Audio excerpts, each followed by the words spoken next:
Estabas preguntando, porque eran 9.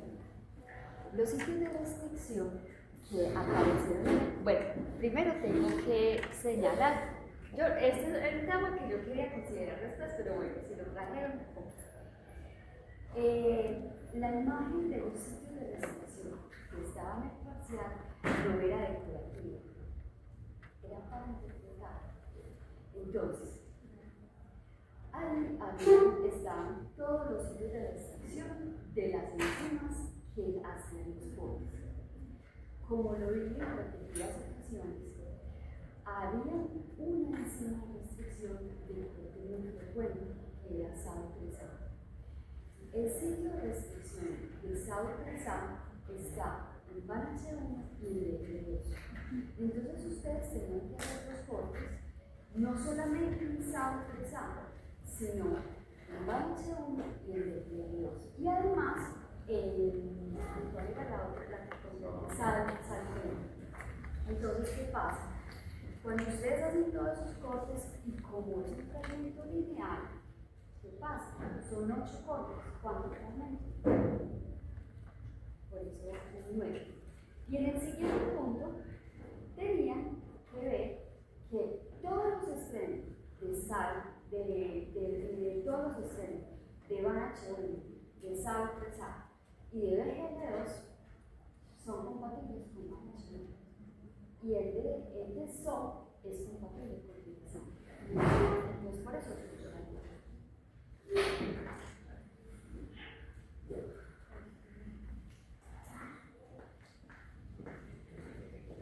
Bueno, ¿alguna duda más con respecto al parcial?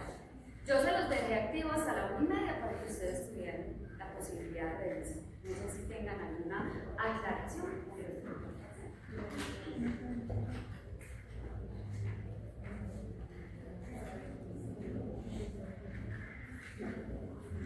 Bueno, entonces, como vimos la semana pasada, estábamos abordando el tema de las proteínas, pues de los vectores de expresión, que recuerden que la finalidad siempre de un vector de expresión es obtener una proteína. Entonces, les comentaba que en el DNA es absolutamente importante lo de la organización de los coronas. ¿Por qué? Porque usted la secuencia que incorpore, esa secuencia se va a leer por coronas. Entonces, Para los marcos de lectura, usted no tiene que poner un plano para modificar el codo de inicio ni tampoco el de parada, porque eso está inmerso, está intrínseco en el vector de expresión, ¿cierto? Usted lo único que hace es poner la secuencia, o sea, lo que usted quiera expresar, porque sea bien dicho. En las proteínas usted puede expresar el dominio que usted quiera, o sea, la fracción que usted quiera, o puede expresar la proteína completa, ¿cierto? Pero la proteína completa, entiéndase siempre que lo que usted va a incorporar siempre es desde el segundo codón hasta un codón antes del codón de inicio. Hasta un codón antes del codón de finalización, porque el codón de parada usted no lo va a poner. Los codones de inicio y los codones de parada están en el vector. Entonces usted lo único que hace es ponerlo en dirección A. ¿Listo? Entonces este ejemplo solamente la traía para que recordáramos que como en el DNA tenemos dos cadenas, las dos cadenas se pueden prestar como cadenas codificantes o cadenas donde podemos encontrar los marcos de lectura, ¿cierto? Entonces, por ejemplo, en esta cadena positiva tenemos un marco de lectura. Recuerden que en la cadena positiva, por definición, en todas las bases de datos solamente se considera una cadena como la cadena positiva. Pero eso no quiere decir que todos los genes o todos los marcos de lectura estén en la cadena positiva. Los genes o los marcos de lectura también pueden estar en la cadena de abajo. ¿Listo? Entonces, para un gen que está en la cadena positiva, ayúdenme de verdad. Ustedes o se separan o se callan, porque es que ese ruidito todo, en toda la clase molesta mucho. O sea, yo las invito a que vengan, se paren aquí y expliquen lo que yo tengo que explicar y van a ver que es muy maluco. Entonces, qué pena es ponerlas así, pero ustedes, o sea, esta no es la primera vez, yo ya me he aguantado muchas veces la bullita de ustedes y me molesta mucho y ya, sinceramente, yo no les estoy exigiendo que vengan a la clase. Si no quieren venir a la clase, ustedes verán cómo resuelven, ¿cierto? No es mi problema, pero sí les pido por favor que controlen, o se separan o se callan, pero esa bullita me molesta y molesta a todo el mundo. Bueno, entonces recordemos, en la cadena positiva siempre van a estar los codones de inicio. Entonces, las bacterias o cualquier organismo puede utilizar 3 codones de inicio alternativos. ¿Que cuáles normalmente son? Pues ATG, PTG, DTG. Pues más o menos, casi todos los microorganismos, en un 40% más o menos de los marcos de lectura, utilizan esto. Y los otros se van distribuyendo. Pues eso es específico de cada especie, eso es completamente al azar, ¿cierto? No hay manera de predecir cuál es el codón de inicio y cuál es el codón de parada, pero para el organismo en el que uno va a hacer la expresión, lo que importa es qué codón de inicio utiliza ese microorganismo.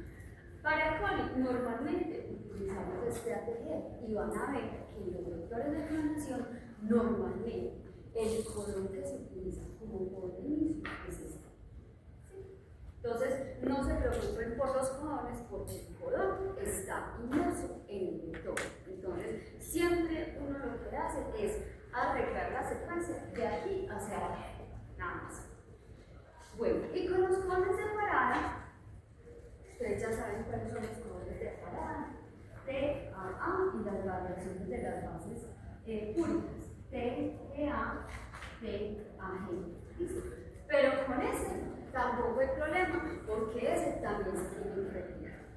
¿Por qué se tiene que retirar? Por una razón que hace que todas las proteínas recombinantes sean muy diferentes a la proteína nativa. Una proteína nativa puede tener esta configuración secundaria, terciaria, cuando ya se forman los proteínas sulfuro, cuando ya se hacen las glucosilaciones o las modificaciones posttranscripcionales que tenga esa proteína para poder tener actividad biológica. Entonces, por ejemplo, la proteína se pega de esta manera. Entonces, ¿qué es lo que hace que la proteína recombinante sea diferente? ¿O ustedes creen que las proteínas recombinantes son exactamente iguales a la proteína nativa? ¿O qué piensan de las proteínas recombinantes? Por ejemplo, el caso de la insulina. La insulina que nosotros producimos es exactamente, o bueno, más bien la insulina que se pone en los diabéticos es exactamente igual a la insulina que tenemos.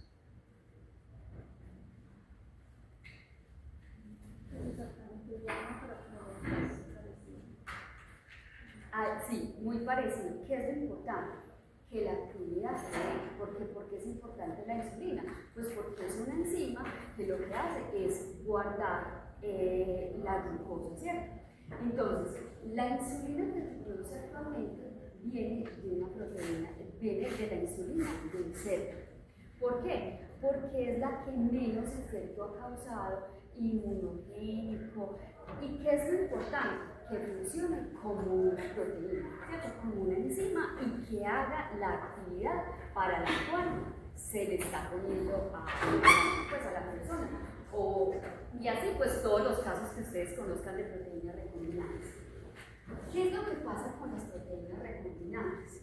Las proteínas recombinantes tienen, escúchese bien, tienen que tener exactamente la misma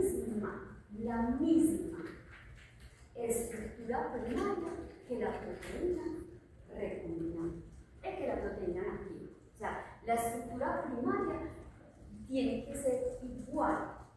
Pero ¿qué pasa? La estructura primaria está determinada por quién. Exactamente. Y la secuencia de aminoácidos está determinada por quién. Por la secuencia del ADN. Entonces es como si trataran esto a la inversa. Si aquí hay un aminoácido que se llama metionina, porque recuerden que todas las proteínas todos los polos inicios codifican cadena metionina, ¿cierto? Entonces, si aquí hay una metionina, ¿qué quiere decir? Que en el RNA tiene que haber una ADN, ¿sí o no? Y en el DNA tiene que haber la información correcta para ese aminoácido. Entonces, miren que toda la organización de los aminoácidos obedece a una secuencia en el DNA genómico, llámese cDNA para los eucariotas o llámese DNA para las bacterias, ¿cierto? Porque recuerden que en las bacterias encontramos exactamente la misma información en el RNA que en el DNA, pero en los eucariotas es un poco diferente por los microbios, ¿cierto? Entonces por eso hablo del cDNA. Entonces, la secuencia primaria debe ser igual, tanto en la proteína nativa, o sea, en la proteína oriental, como en la recombinante. ¿Cómo haremos para que esta proteína sea igual?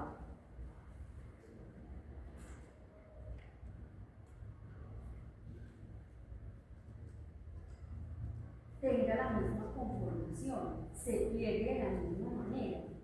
El hecho de que tenga la misma estructura primaria no significa que la secundaria y la terciaria van a ser iguales.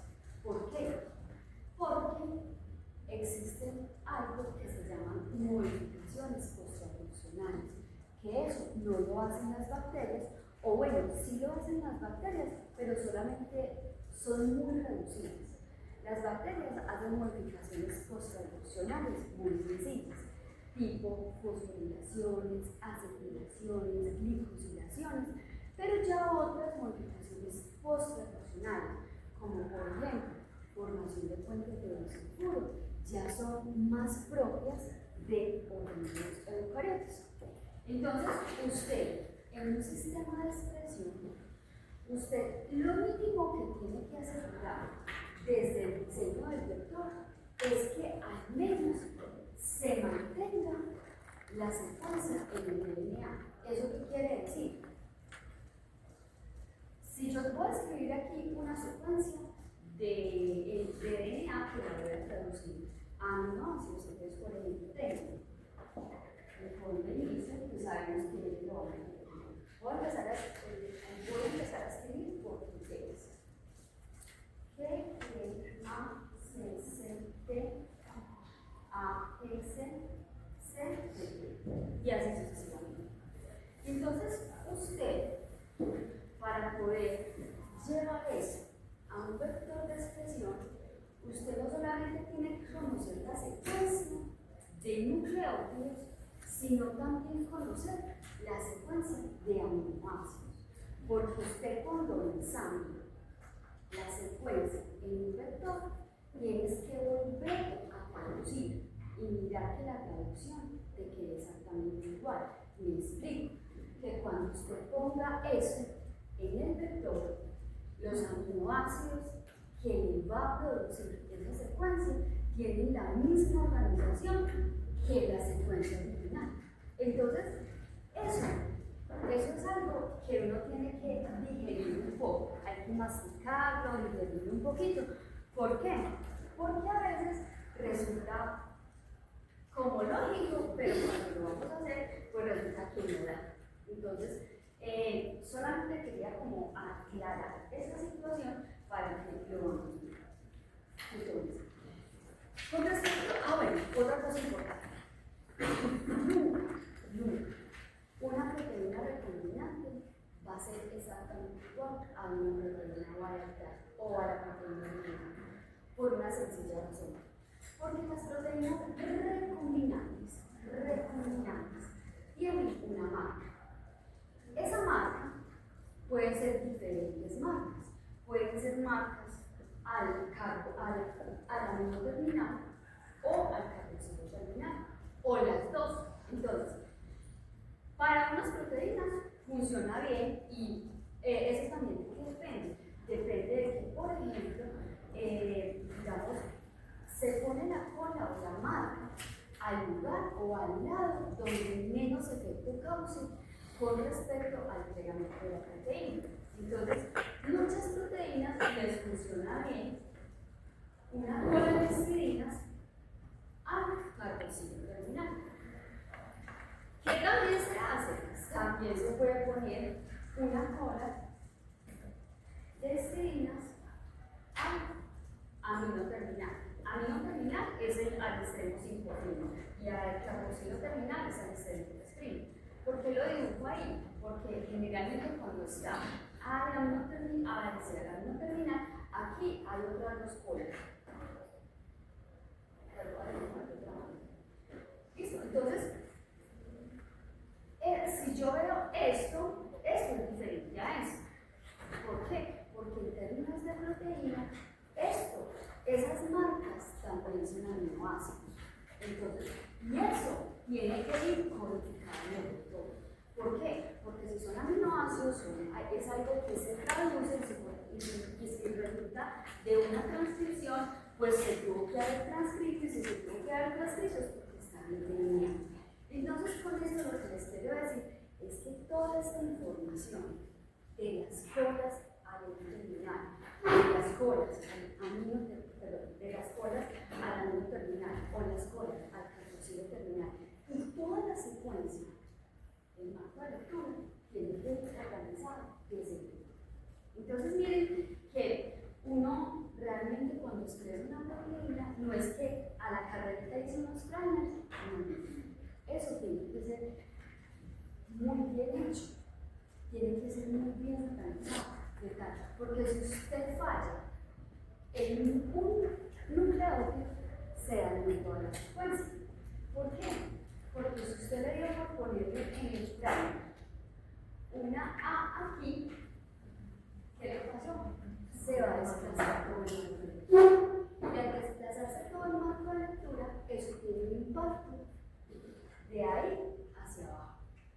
Entonces eso es lo que tenemos que entender, que siempre para expresar una proteína tenemos que mantener el sentido de la transcripción, tenemos que mantener la secuencia primaria de esos aminoácidos, porque si usted no las mantiene, el vector te expresa una proteína, pero va a ser una proteína con una actividad diferente.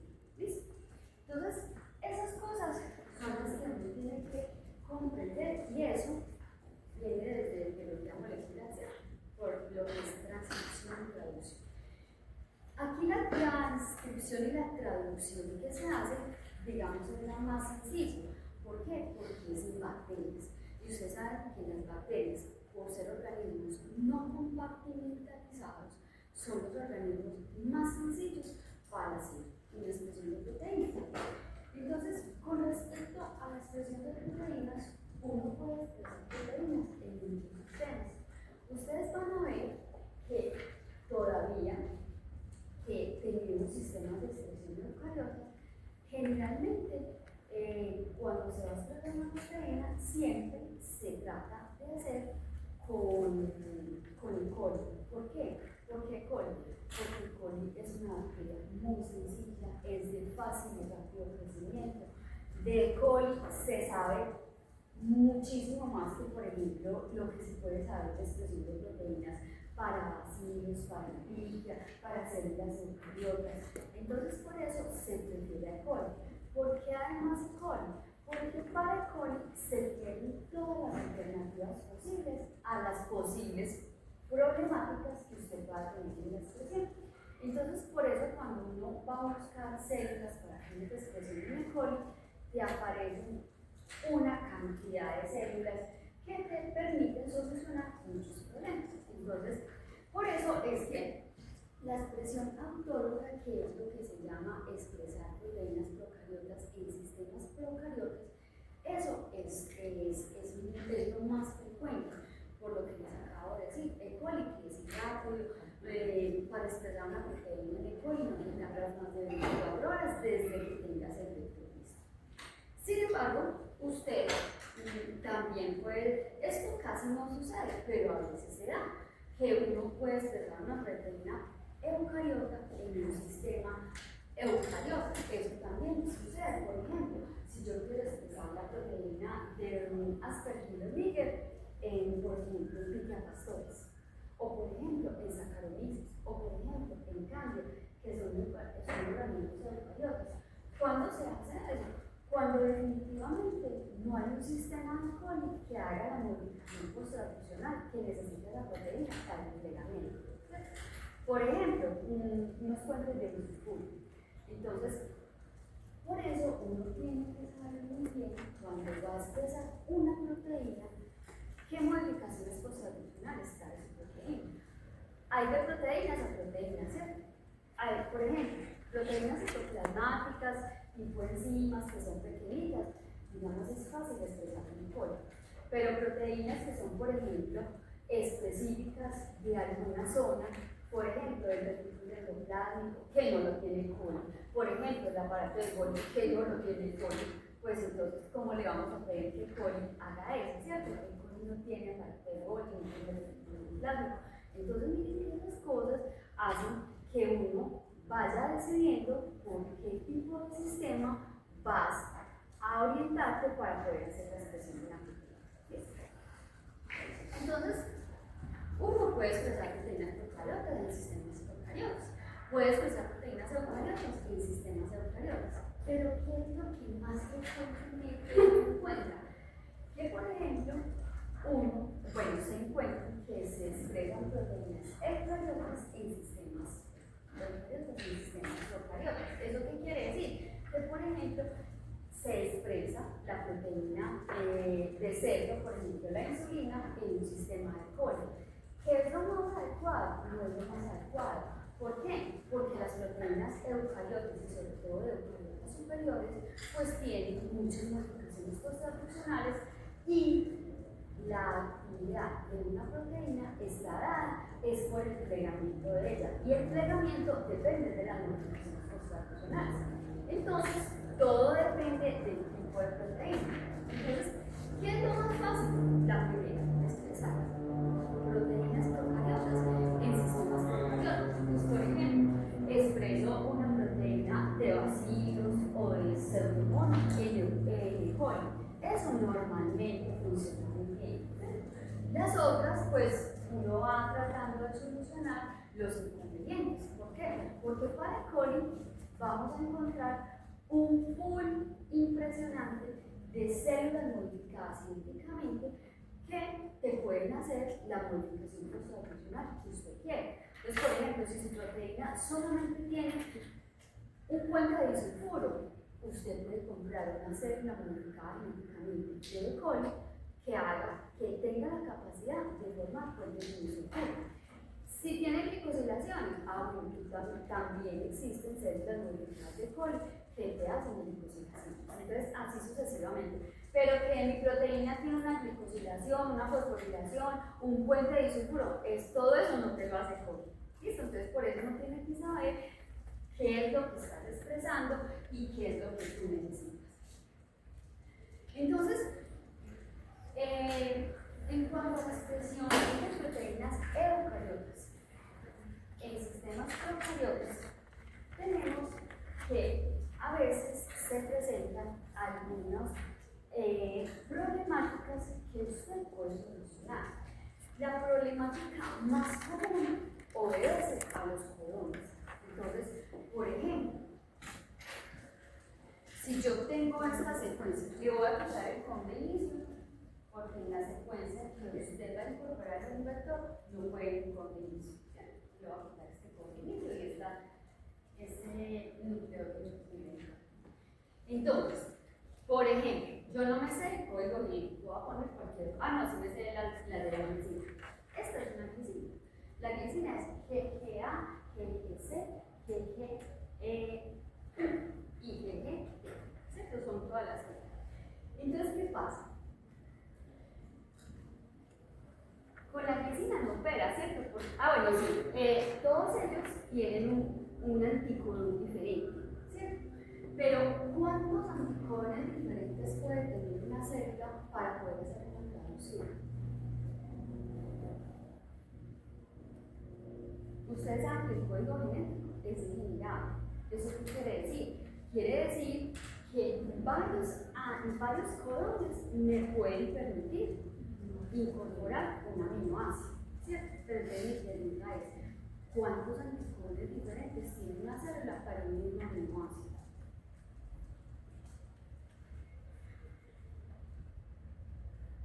Eso aún no se sabe. O sea, eso depende de cada célula, eso depende de cada, o sea, si es una bacteria, si es un moho, si es una levadura, eso todavía no se tiene completamente claro.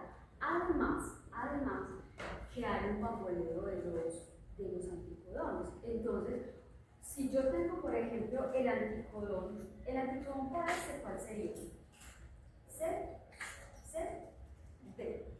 ¿Cierto? Ese sería el anticodón. Sobre todo en esta posición con las anticodones hay cierta flexibilidad.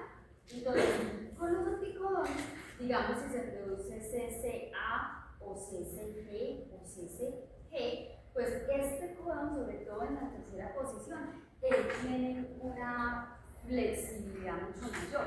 Entonces, por eso es que no se sabe cuántos anticodones debe tener la célula. Lo que sí se sabe es que cada célula tiene los anticodones para leer su secuencia. Pero imagínense que E. coli, ¿quién hace la traducción de esta proteína o de esta secuencia a una proteína?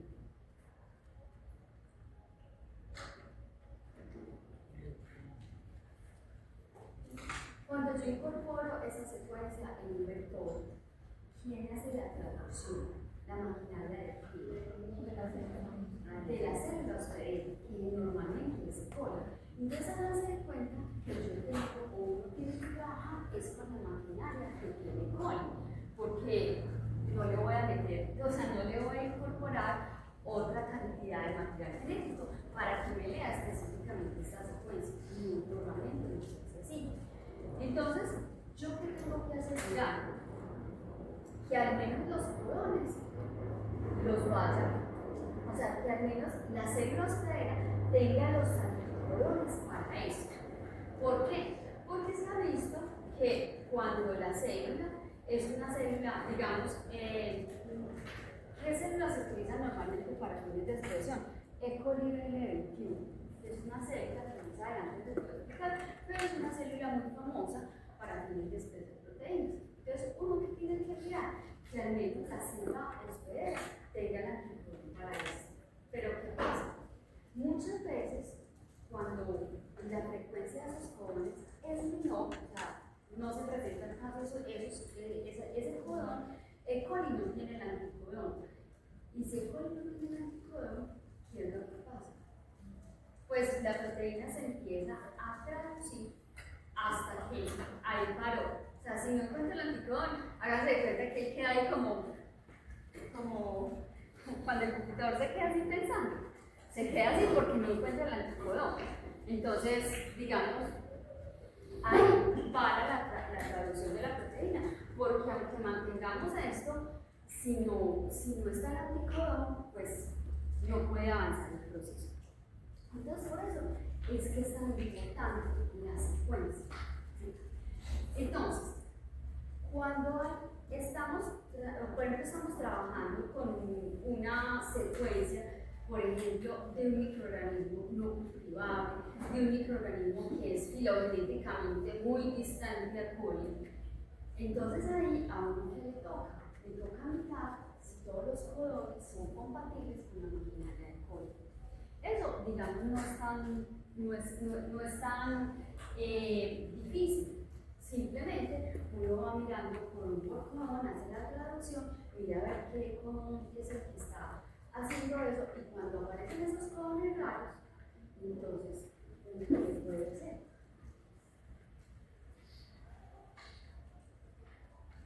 Por ejemplo, me traje de una secuencia que amplifiqué de un microorganismo no cultivable o de un RNA que extraje de un lodo, cualquier cosa, ¿cierto? Pero que este codón es raro, no lo leí en código. Entonces, ¿qué hacemos?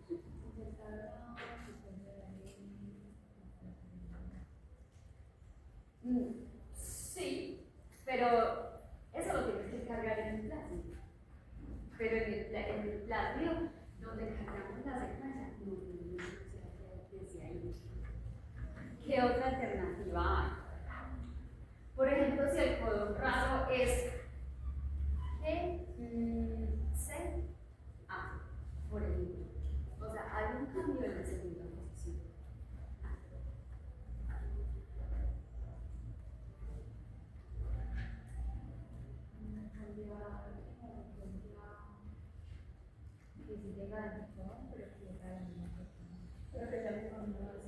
Sí, entonces uno tiene dos alternativas. Hay una alternativa que sale muy costosa y hay otra alternativa que sale mucho más económica. La alternativa más costosa es que usted, a nivel de la secuencia, haga el cambio de GCA por GGA. Pero ¿cómo puedes hacer eso? Con la misma pregunta.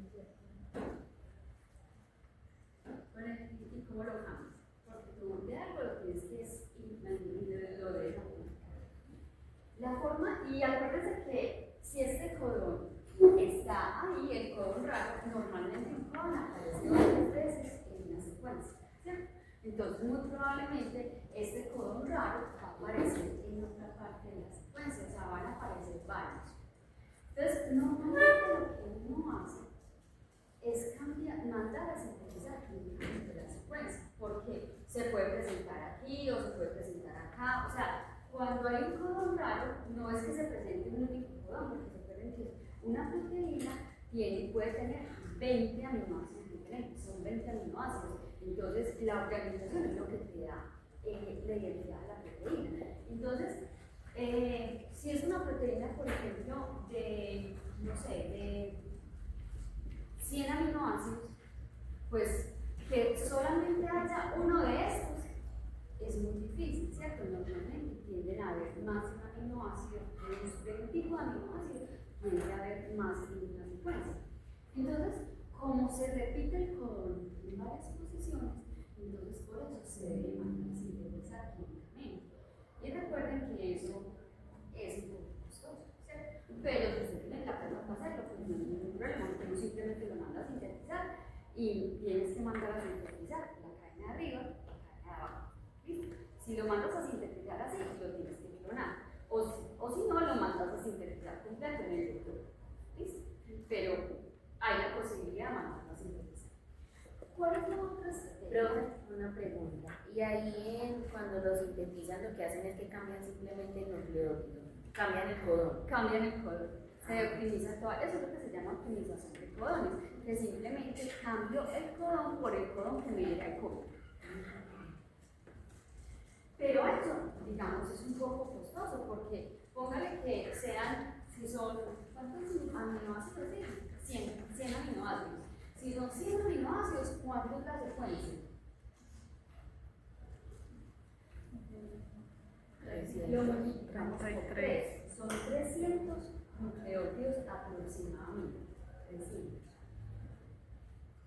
Tú multiplicas 300 por 2, por 5000, que más o menos vale cada aminoácido, y ahí uno dice, sí, vale un poquito de plata.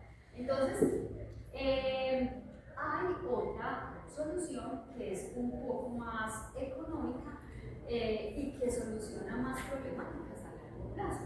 Y es que hay una cepa de coli, bueno, realmente hay varias dependiendo de la forma comercial. Hay una cepa de coli que tiene todos los anticones en tanto. ¿Eso qué quiere decir? Que en un plásmido vas a encontrar toda la posibilidad de anticodones que tenga el código genético, lo vas a encontrar en el plásmido. Entonces, cuando el coli está haciendo la traducción, pues se van a producir todos esos anticodones, entonces nunca va a haber, nunca se va a presentar que la traducción de la secuencia se pare o se detenga por que falta un anticodón. Entonces, esa es otra estrategia, que obviamente pues es mucho mejor que mandar a sintetizar el gen o mandar a sintetizar todo el gen. Yo tengo una duda en lo que se estaba diciendo de sintetizar químicamente el anticodón. No, de sintetizar químicamente la secuencia.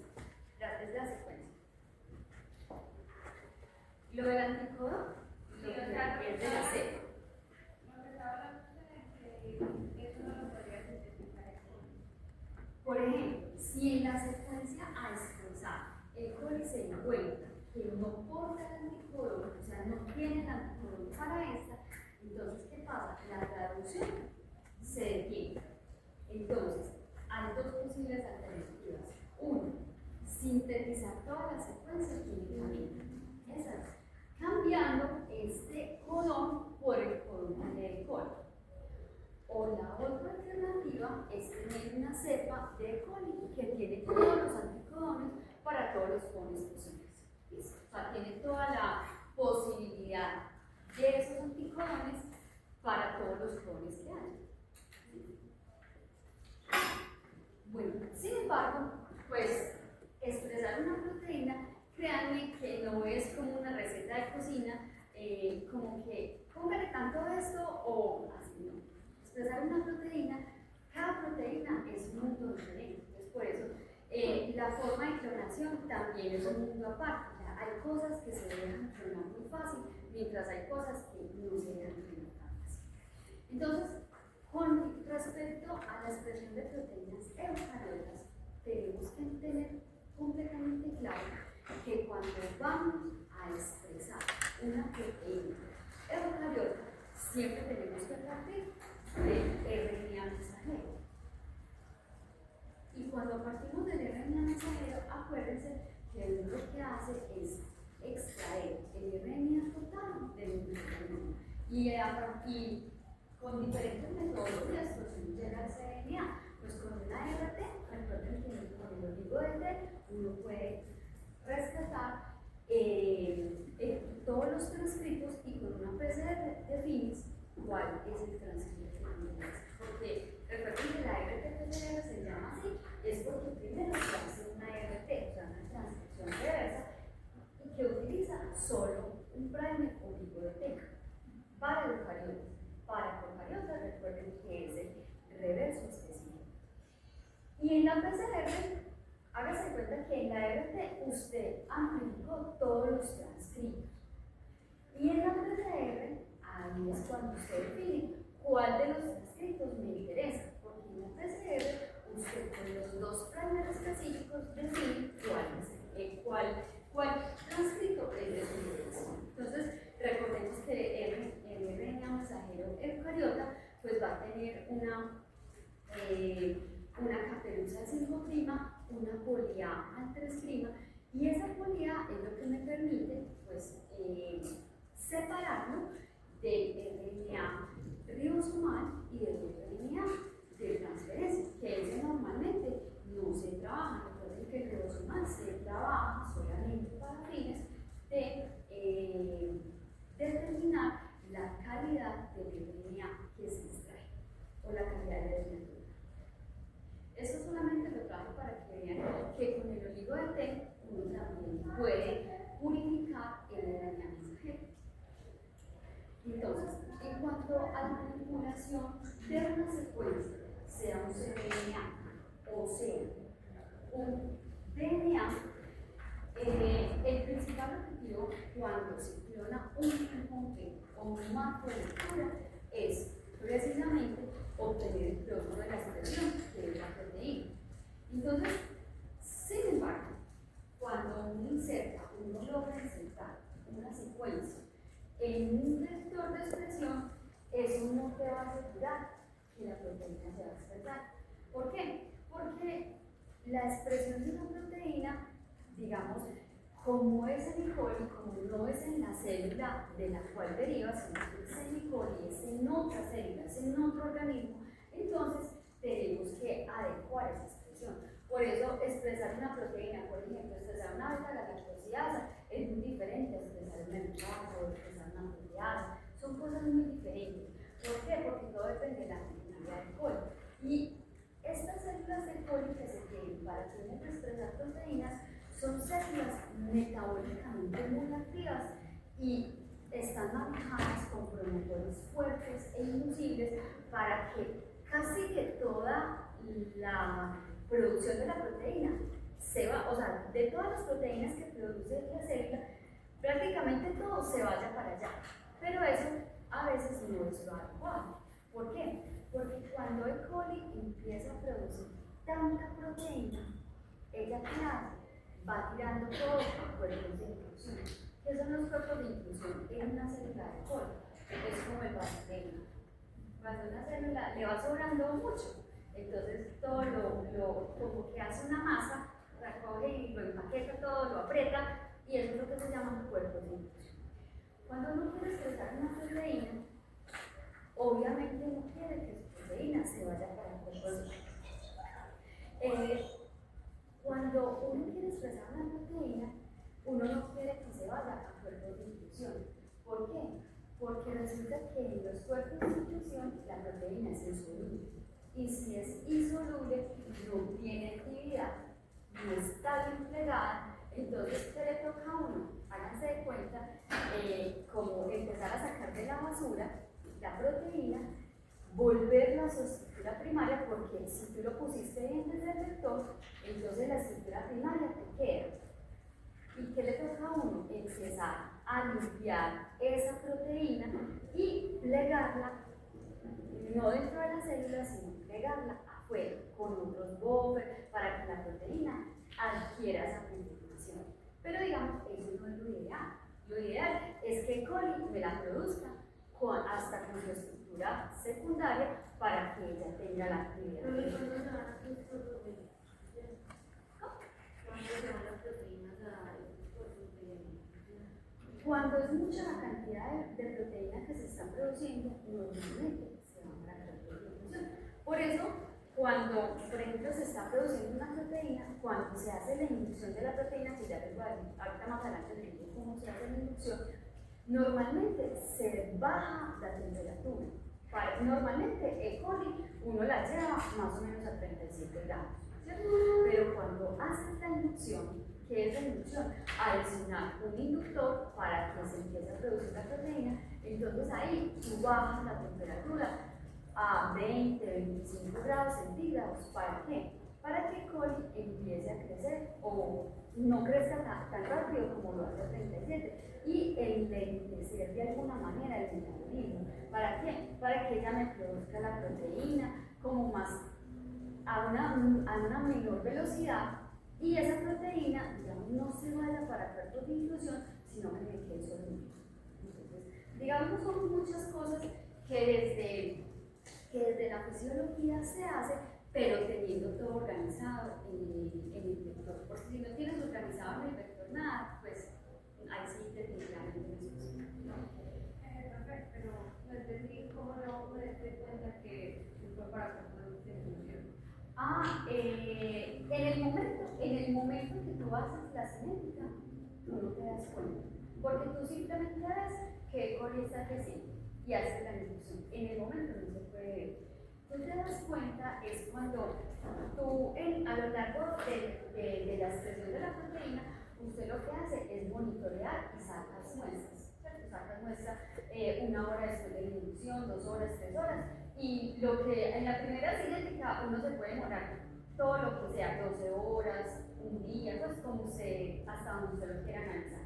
Pero cuando lo analizas, que es al otro día, usted se va dando cuenta dónde le quedó su proteína. Entonces, por ejemplo, uno saca 2 mililitros del medio de proteína, ¿cierto? Entonces, esos 2 mililitros, ¿usted qué hace? De ahí obtienes 2 fases.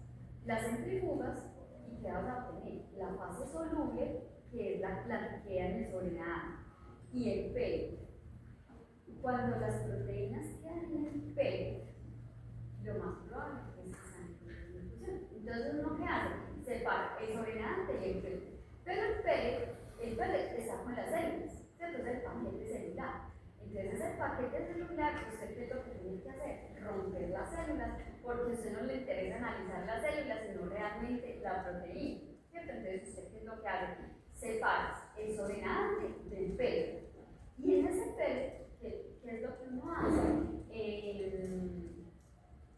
Le adiciona un buffer de lisis y con ese buffer de lisis haces un proceso de lisis para obtener toda la cantidad de proteína. Y ya tanto el sobrenadante como lo que obtienes de la lisis lo cargas en un CDS, o sea, en un gen de proteína. Y ya ahí tú ves dónde fue proteína. Pero tú ves eso, es o si tú lo quieres hacer en ese momento, pues lo haces, pero normalmente uno siempre carga un gen de proteínas cuando lo cargas completo. Cuerpos de función. Bueno, entonces, acuérdense que las proteínas recombinantes presentan pues unas altas tasas de demanda, por ello las proteínas recombinantes son costosas, pero entiendes, la proteína recombinante no es costosa porque sea recombinante. La proteína recombinante es cara, es por el proceso de purificación. ¿Por qué la purificación? Porque cuando usted está expresando una proteína, no solamente se expresa la proteína que usted necesita o la proteína que usted está expresando, usted expresa toda la cantidad de proteínas que tenga la célula. ¿Cuántas proteínas puede tener una célula? Muchas. Entonces, cuando usted va a analizar, por ejemplo, en una CDS page, uno que ve bandas y bandas, una mucho más gruesa, una más delgada, pero bandas y bandas y bandas y bandas y bandas y bandas y bandas. ¿Y cuál es la que le interesa a uno? Si esto, por ejemplo, es la hora cero, ¿cuál le va a interesar? La proteína que tenga el peso molecular que usted está buscando y que crezca en el tiempo. Si esta es la hora cero, la proteína no debe aparecer, porque a la hora cero usted no ha hecho la inducción. La proteína debe empezar a aparecer después de la inducción. ¿Cuánto es el tiempo que tarda una célula procariota en producir una proteína?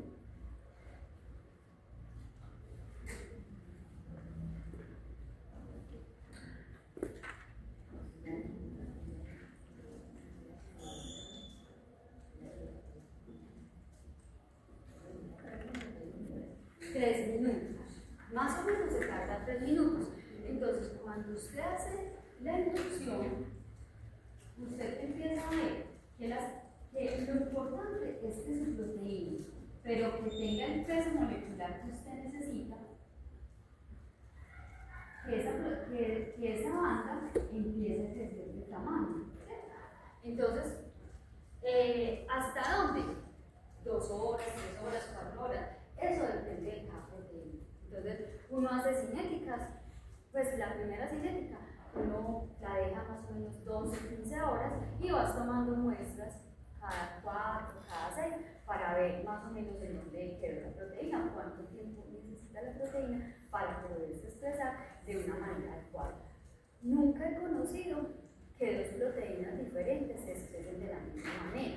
Me explico, que por ejemplo tengan el mismo patrón de expresión. Hay unas proteínas que con 4 horas de expresión bastan, pero hay otras proteínas de la misma clase de proteínas que necesitan 12 horas.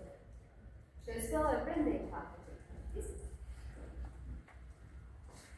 Entonces, actualmente en el mercado existen vectores de expresión o de sobreexpresión que, digamos, nos van a ofrecer diferentes posibilidades, diferentes alternativas para poder manipular la expresión de esa proteína.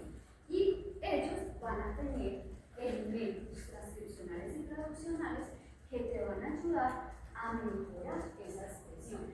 Entonces, por ejemplo, hay unos vectores que tienen un péptido señal que te van a permitir que esa proteína sea exportada al exterior de la célula. Entonces, hay secuencias que permiten, que digamos son proteínas que te permiten mejorar esa expresión, pero hay proteínas que definitivamente, aunque tú les pongas el péptido, siempre se van a quedar adentro. ¿Por qué? Así son, ¿cierto? Entonces, ¿qué es lo importante, chicos? Que ustedes sepan cómo es que se hace todo el proceso. Les devuelvo. Sí, ¿qué es lo importante? Que comprendamos que toda la información que se necesita para expresar una proteína la vamos a encontrar en el cultivo. Usted, o sea, usted de lo único que está encargado es nada más y nada menos de la tarea de poner la secuencia adecuadamente y que guardes el mapa electrónico. Eso es lo más importante. Y eso se hace es desde la computación. Entonces, por eso es que es tan importante primero el diseño de los primers. ¿Por qué? Porque hay unos vectores que, por ejemplo, ustedes van a ver que los sitios de restricción que tienen los vectores de expresión de proteínas difieren un poquito con los vectores de expresión. ¿Por qué? Porque hay unas enzimas en particular que traen inmerso en el sitio de restricción el codón de inicio. Entonces, por ejemplo, NCO1, por ejemplo, NDE1. Entonces, cuando usted está trabajando con eso, usted tiene que comprender qué es lo que está pasando y que si usted pone en el primer un nucleótido de más o un nucleótido de menos, se le daña.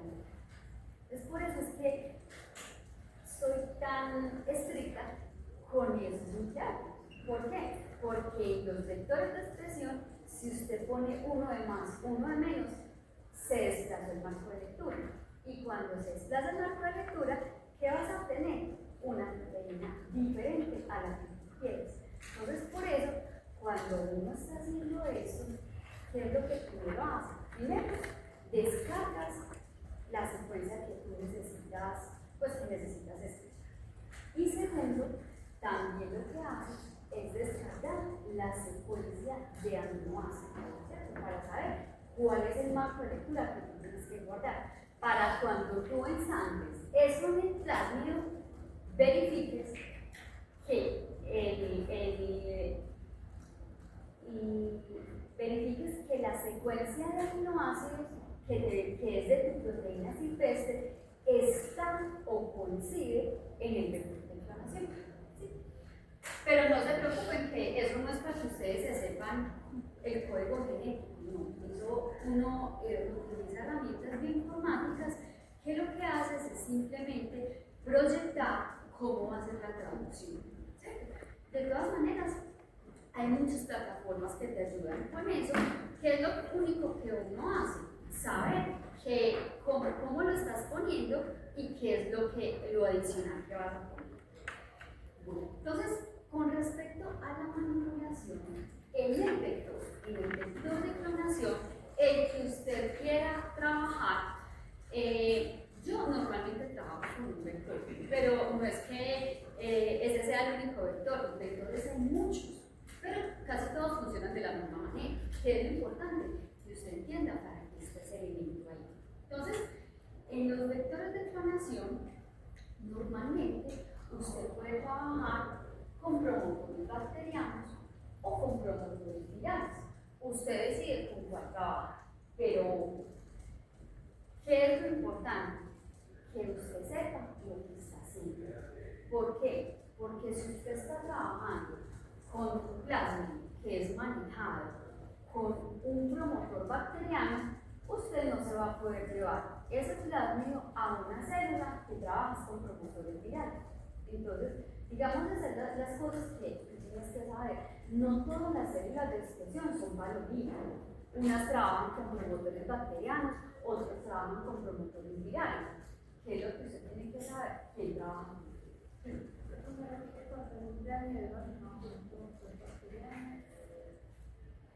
Sí, o sea, hay plásticos que son manejados por promotores bacterianos. Y si es manejado por un promotor bacteriano, entonces usted tiene que saber que en la célula también usted tiene que tener una RNA polimerasa que le reconozca ese promotor. Si es manejado con promotores virales, usted tiene que asegurar que la célula también le va a producir una RNA polimerasa viral. Entonces, son, digamos, algunos elementos que usted tiene que tener en cuenta, porque no voy a poner, por ejemplo, un PET de 28 a más, por ejemplo, en una célula de E. coli BL21 solita, porque yo sé que ahí nunca voy a obtener la proteína, porque E. coli BL21, la solita, no tiene la copia, no porta el mesón. Entonces, si no hay RNA polimerasa viral, no hay lectura. Entonces, se los voy a seguir explicando con más calma. Entonces, si se acuerdan que cuando se va a hacer la transcripción, miren que cuando hablamos de expresión de proteínas, nos remontamos a los tres procesos. Replicación, para que el plásmido pueda sobrevivir dentro de la célula, para que un plásmido pueda transcribirse y luego ese RNA pueda traducirse, primero el plásmido se tiene que haber replicado. Entonces, por eso, generalmente todos los plásmidos para fines de expresión de proteínas, usted los puede utilizar inicialmente como vectores de clonación. Pero, ¿cuál es el único pero? Es que la primera clonación, donde usted incorpora el inserto al vector de clonación, al vector de expresión, usted se lo tiene que llevar para una célula de clonación, porque las células de clonación no producen proteínas. Entonces, ¿eso para qué se hace? Eso se hace para estabilizar el DNA, porque para que una célula transcriba y traduzca, primero se tiene que replicar. Entonces, la intención de primero incorporarla en una célula de clonación es que el proceso de replicación se dé adecuadamente, o sea, que la célula se pueda replicar adecuadamente ese plasma. Entonces, estas células, para fines de expresión de proteínas, son células que son metabólicamente muy activas. Entonces, por eso yo no puedo poner, cuando voy a clonar ese inserto en ese vector de clonación, no lo puedo poner inmediatamente en una célula de expresión, porque las células de expresión son solamente para eso, para expresar. Entonces, vamos a ver que casi todos los vectores que se tienen hoy en día se trabajan con promotores virales. ¿Por qué con promotores virales? Porque los promotores virales son fuertes e inducibles. Entonces, esta pequeña característica de que sea fuerte y además inducible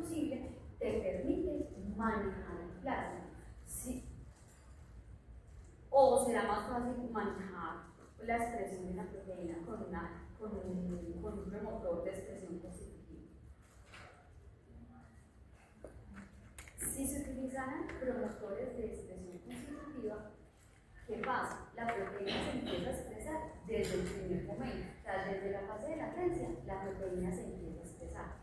Y eso es un desgaste para la célula porque es empezar a producir la proteína desde que hay muy pocas células. La idea con una cinética de expresión es que la expresión se haga en un momento específico de la curva de crecimiento. Entonces, por ejemplo, en una curva normal de crecimiento del coli, dependiendo del inóculo, usted va a tener una fase de latencia. Luego vas a tener una fase logarítmica y luego una fase estacional. Digamos, con microrelleno no es por lados como lo es el coli. Normalmente esta es la curva. Entonces, miren que acá la densidad celular o la cantidad de células es más bien poca. Aquí normalmente esto va ascendiendo de a poquitos hasta que ya el crecimiento se hace pues exponencial. Entonces, ¿qué pasa? Cuando se va a expresar una proteína, se hace dentro de una curva de crecimiento. Entonces, para el coli, más o menos la expresión de una proteína o la inducción de una proteína se hace es cuando el cultivo está más o menos dependiendo de la proteína, entre 0.6 a 0.9, más o menos, que es cuando hay una densidad celular lo suficientemente grande. Sí o sí, se hace más o menos en la fase logarítmica media, donde hay mucha cantidad de células, donde las células están muy activas, que se están reproduciendo así impresionante.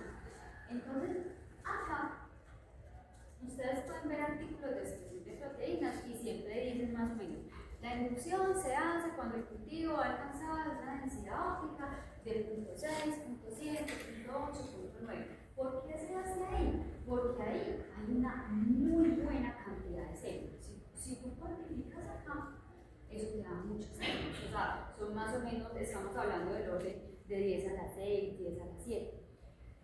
¿Por qué se hace ahí? Por eso mismo, porque hay muchas.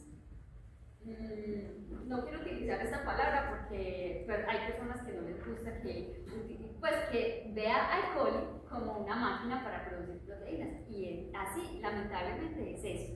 Cuando estamos expresando proteínas utilizamos una célula esfera como una fábrica para producir una proteína, porque es que la célula ya no me importa después, a mí lo que me importa es que me produzca la proteína y qué pena con los ecologistas, pero lamentablemente es así. Entonces, cuando tenemos una alta densidad de células, entonces hacemos la inducción. ¿Qué es lo que se espera en la inducción? Que al tener esa cantidad de células, pues, y como todas portan el plasmid, entonces todas esas células me produzcan mucha proteína. Entonces, cuando usted hace la inducción, aquí es donde usted empieza realmente a hacer su cinética de expresión. Entonces, el cultivo, pues usted ya no lo va siguiendo por densidad óptica, o bueno, en la primera fase sí, porque a usted le interesa primero que se mantenga la densidad celular. Porque si esto viene así, ¿qué pasó? Se murió. Y eso pasa muchas veces.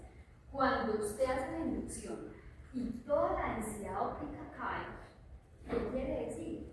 Que, por ejemplo, usted está expresando una proteína que le hace mucho daño a la célula. Y la célula se muere. Y literalmente es así, la célula se muere. ¿Por qué? Pues porque puede ser una proteína tóxica para el coli, porque simplemente puede ser una proteasa que le hace daño al coli. Todo eso puede suceder. Pero también puede suceder que la célula pues siga una curva de crecimiento muy baja. Esas son de las opciones que pueden suceder. Cuando eso sucede, o sea, cuando hago la inducción y el cultivo se me cae inmediatamente, o sea, la densidad celular se cae porque las células se murieron, entonces ahí, ¿qué hará uno?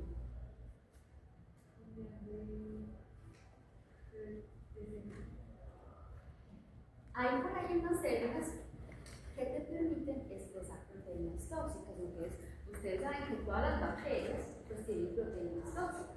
Y el coli pues le puede caer mal una proteína, pues entiéndase caer mal. O sea, metabólicamente no le conviene, esa proteína le hace daño a su estructura. Entonces, uno cuando hace la primera curva, uno monitorea esto, es para ver que las células no se ven muriendo, sino que ahí van, ¿cierto? Entonces, por eso es que les digo, cada que uno expresa una proteína es un mundo aparte, porque uno no sabe cómo le va a caer o cómo le va a caer esa secuencia a todo.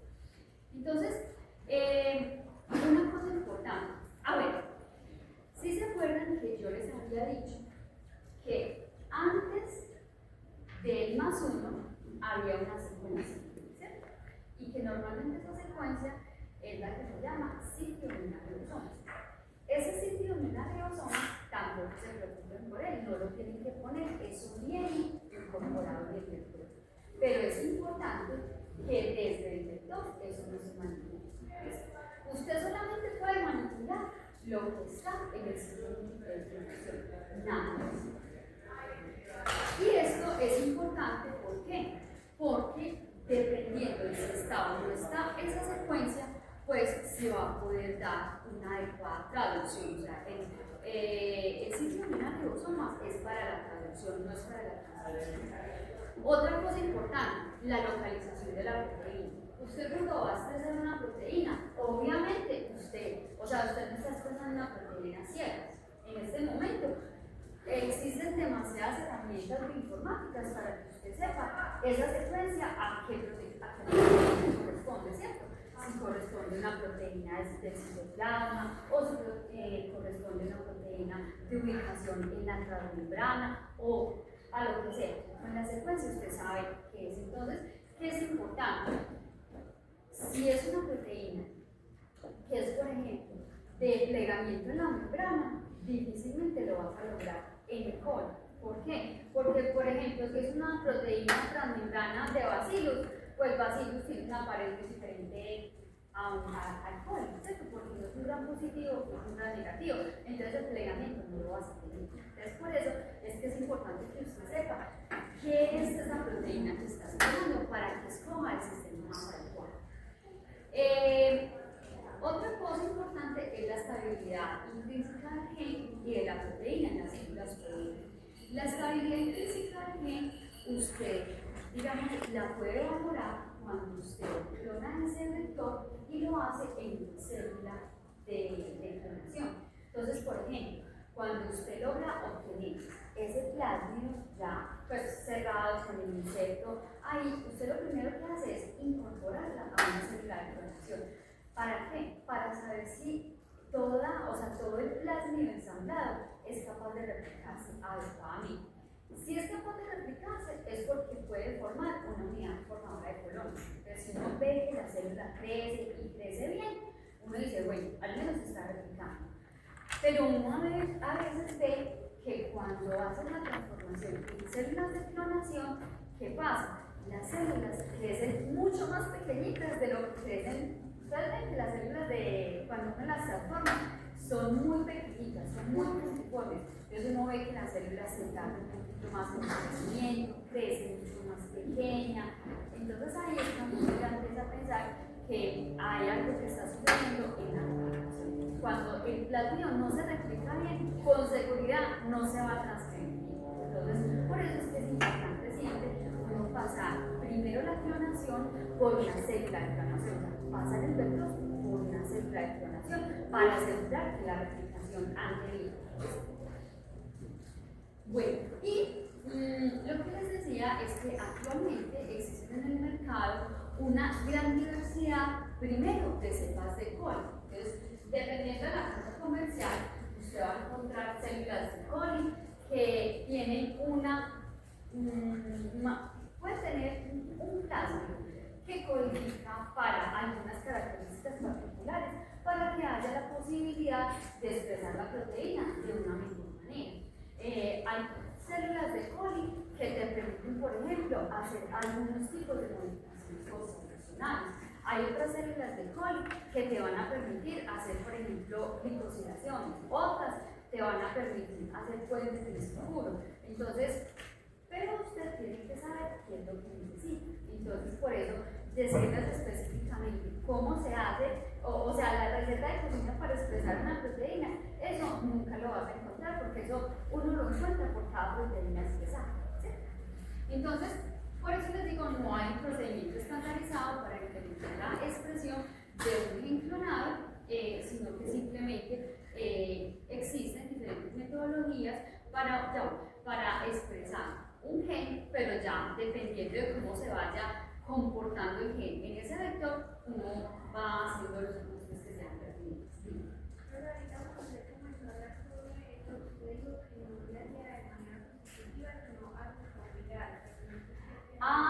Sí, la expresión de una proteína normalmente no se hace de forma constitutiva, porque de forma constitutiva se empezaría a expresar desde acá.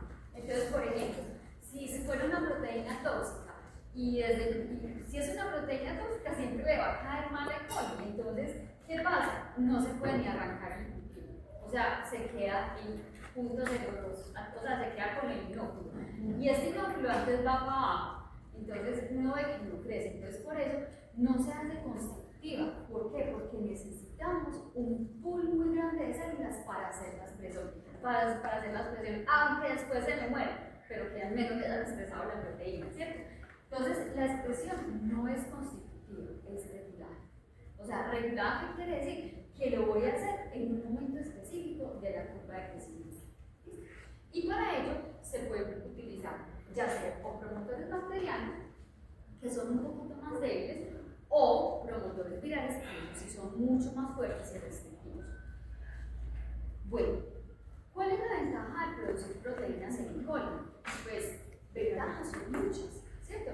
Porque los sistemas de expresión procariotas tipo E. coli, pues son sistemas muy sencillos, E. coli crece rápido, no es una bacteria que necesite, o sea, E. coli no es una bacteria que sea tan minuciosa en sus requerimientos nutricionales, ¿no? Entonces, los sistemas procariotas pues, son muy sencillos para fines de expresión, son adecuados y exitosos para la producción de proteínas, incluso heterólogas, a partir de CNAs eucariotas.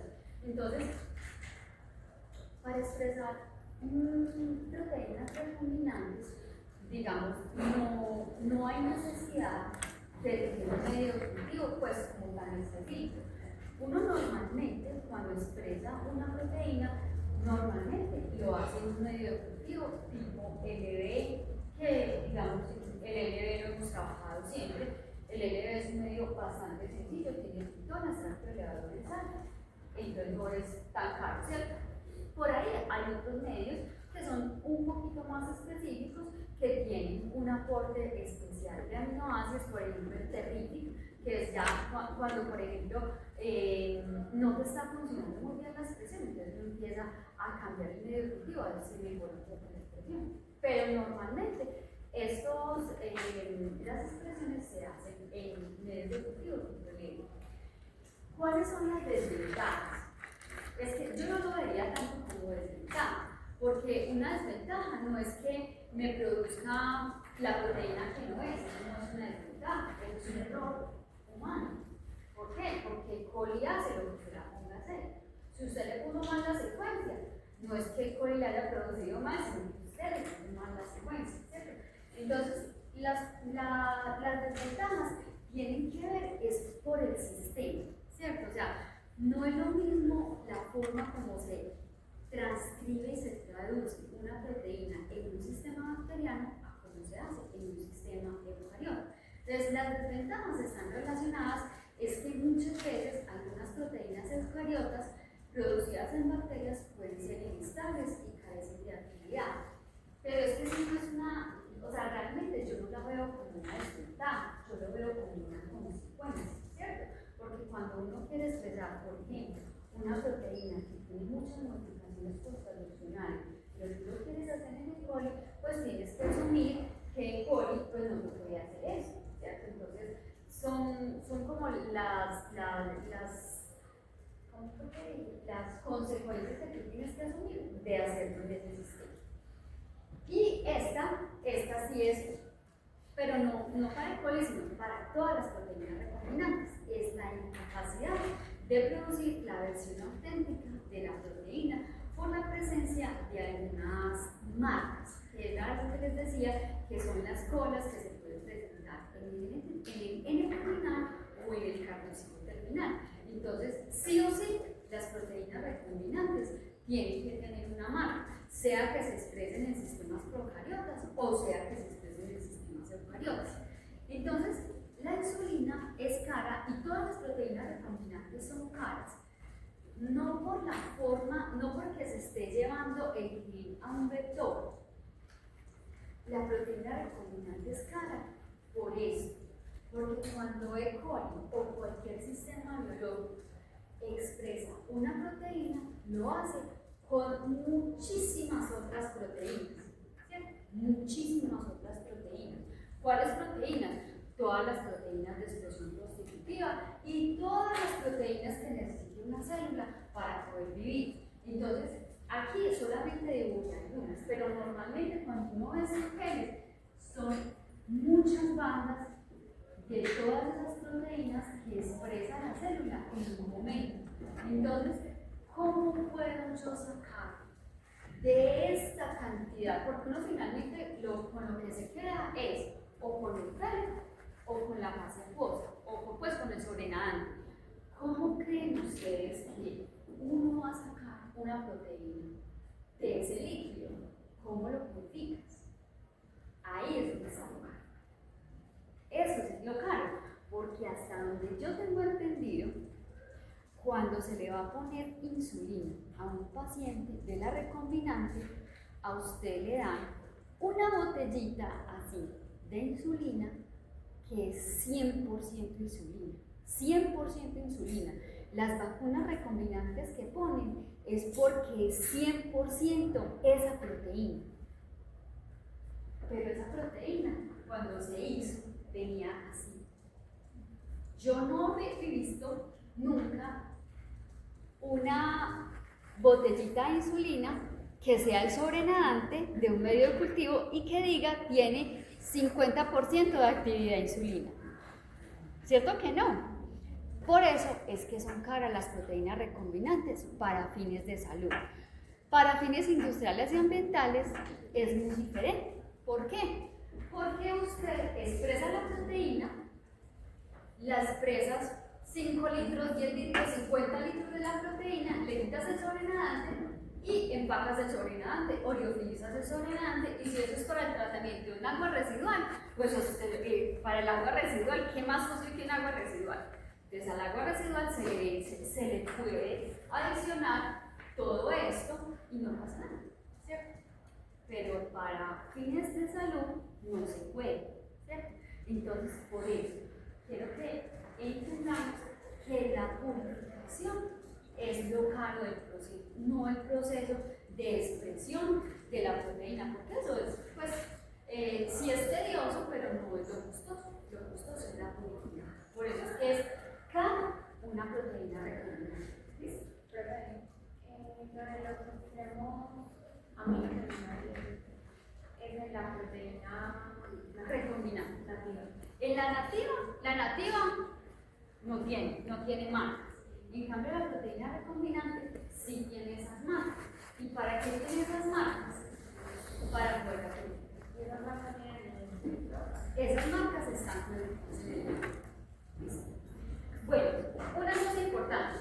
Cuando usted va a expresar una proteína, usted tiene que saber cuáles son las modificaciones postraduccionales que tiene dicha proteína, porque de eso depende usted qué sistema de expresión va a utilizar y también depende de qué tipo de célula hospedera va a utilizar para hacer la expresión. De las modificaciones postraduccionales más frecuentes encontramos los puentes de disulfuro.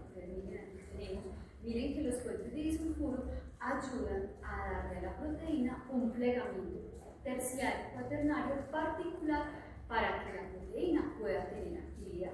Entonces usted, muchas veces, lo que se hace es que uno expresa la proteína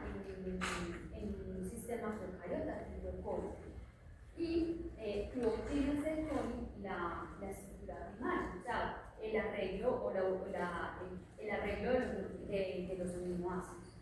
Y ya después, pues si encuentras otro sistema, ¿qué es lo que haces? A través de unos buffers, pues puedes tratar de adquirir el plegamiento adecuadamente. Pero, digamos, estos puentes de disulfuro, digamos, son unas modificaciones post-traduccionales que normalmente no se hacen en células procariotas, solamente se hacen en células eucariotas. Pero existen cepas de coli modificadas genéticamente que hacen esos puentes de disulfuro. Pero, digamos, las células procariotas hacen esas modificaciones, pero una máximo dos. No es que encontremos una super cepa de coli que te haga todas las modificaciones post-traduccionales. Eso no existe.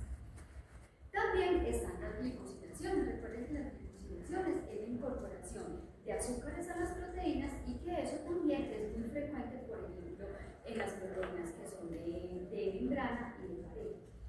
Existen también lo que son las fosforilaciones. Estas fosforilaciones sí son muy frecuentes en sistemas procariotas. Recuerden que las fosforilaciones se hacen a través de proteínas de tipo quinasa, que lo que hacen es que al utilizar ATP, del ATP sacan el fosfato y se lo incorporan a la proteína. ¿Listo? Esto sí lo hacen las bacterias, no hay que modificarlas ni siquiera para que lo hagan. Las desacilaciones es la incorporación de glucosa acetil, sulfataciones y carboxilaciones. Entonces, son varias modificaciones post-traduccionales que puede tener la proteína, pero que en conjunto todas no las hace el coli, ¿cierto? Entonces, uno tiene que mirar qué es lo que tú necesitas de la proteína, o sea, qué modificaciones post-traduccionales tiene su proteína para poder ser pegada adecuadamente y que así tenga actividad. Entonces, pues vamos a encontrar actualmente en el mercado diferentes cepas de coli que pueden hacer eso. Bueno, entonces si quieren lo dejamos hasta acá para que no dejemos, bueno, para que empecemos ya todo el tema en la próxima. Gracias.